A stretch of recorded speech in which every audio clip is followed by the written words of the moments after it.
সময়ের সাথে সাথে মানুষের জীবনও পরিবর্তন হয়ে যায়। যে মানুষটা 10টা 11টা পর্যন্ত বাবার বাড়িতে ঘুম থেকে উঠতো না, সেই মানুষটা এখন সবার আগে ঘুম থেকে উঠে শিখে গেছে। সেই মানুষটা এখন সবার জন্য সকালে উঠে নাস্তা তৈরি করা শিখে গেছে। সেই মানুষটা সবার জন্য এখন স্যাক্রিফাইস করাও শিখে গেছে। যেই মানুষটাকে মানুষ কটু কথা বললে সেটা প্রতিবাদ করতো, সেই মানুষটা এখন কটু কথাও হজম করাও শিখে গেছে। মানুষ কীরকম পরিবর্তন হয়ে যায়। আসসালামু আলাইকুম, কেমন আছেন আপনারা সবাই? সবাইকে গুড মর্নিং জানিয়ে সকালটা শুরু করলাম। সকালে ঘুম থেকে উঠেছি খুব সকালই। তো উঠে নর্মনিকে বলছে তুমি ওঠো। তো আমার আগেই কিন্তু ঘুম থেকে উঠে ওই রুমে একটু মোবাইল দেখছিল। এই যুগের বাচ্চারা আসলে মোবাইল ছাড়া কিছুই বোঝে না। তারপরে এই যে আমার আদর নিচ্ছে, একটু এসে বলছে আম্মু আমি বিছানা গোছাবো। তো আমি যখন এই বিছানা গোছাই, ও বিছানা গোছানোর জন্য খুবই অস্থির হয়ে যায়।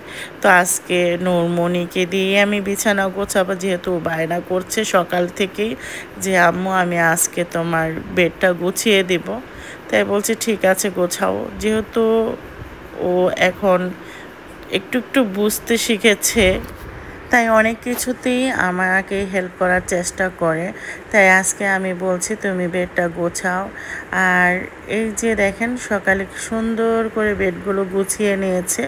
মাশাআল্লাহ, খুব সুন্দর করে বেড গোছাতে পারে। মাঝে মধ্যে কিন্তু সত্যি কথা ও রাতে আমাকে বিছানা গুছিয়ে তারপর সব কিছু রেডি করে বলে আম্মু এখন শোও।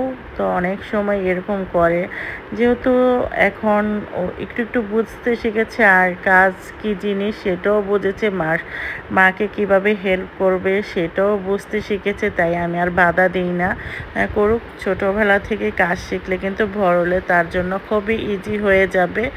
যেরকম অনেক মেয়েরা আছে ছোটোবেলায় কাজ করে না, বড় হলে তাদের কাজ করতে অনেকটা কষ্ট হয়।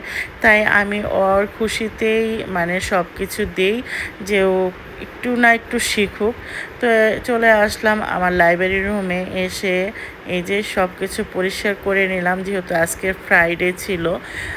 ফ্রাইডেতে ব্লগটা আমি আপনাদের সাথে শেয়ার করেছি। আর সকালে এই কিচিমিচি শব্দ পাখির আর আকাশে সুন্দর মেঘে ঢাকা এত ভালো লেগেছিল যে আপনাদের সাথে না শেয়ার করে পারলাম না। আর হ্যাঁ, আপনারা ভাবছেন হিমেলের রুমের খাট কোথায়?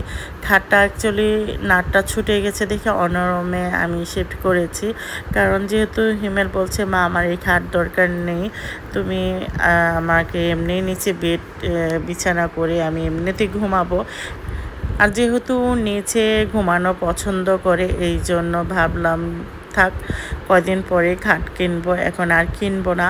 তো এই তো আমরা সবাই মিলে রেডি হয়ে, সবাই মানে কি আমি আর নূরমণি, আমার ছেলে মেয়ে দুপুরে যাবে। আমরা সকালে একদম সমস্ত বাড়িঘর ক্লিন করে আমি চলে আসছি আমার আপার বাড়িতে। তো বড় আপু যেহেতু ঈদের পরে আমাদেরকে সব সময় দাওয়াত দিয়ে খাওয়ায়, তো এবারও সেম অবস্থা, আমাদেরকে দাওয়াত দিয়েছে। সেদিন ফ্রাইডেতে ছিল। তো এসেই দেখি বড় আপু সমস্ত কিছু রান্না করে ফেলেছে। তারপরে এই যে এখন হলো আমাদেরকে খাবার দিয়ে দিয়েছে। আমাকে বলছে খেয়ে ওঠ। আমি বলছি না পরে খাবো, আমরা 3 বোন একসাথে খাবো।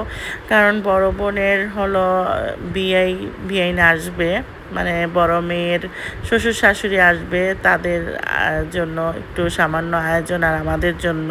তো এই তো অনেক কিছু রান্না করেছে। এনে হলো এই যে মুরগির কোপ্তা রান্না করেছে, চিংড়ি মাছ রান্না করেছে, রোস্ট, শুটকি তেলোটা এত মজা লেগেছে। শুটকি ভাগার বলি, অনেকে তেলও বলে।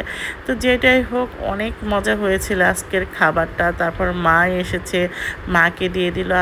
আগে বলছি বাচ্চাদেরকে খাইয়ে নে, তারপর হলো আমরা খাবো।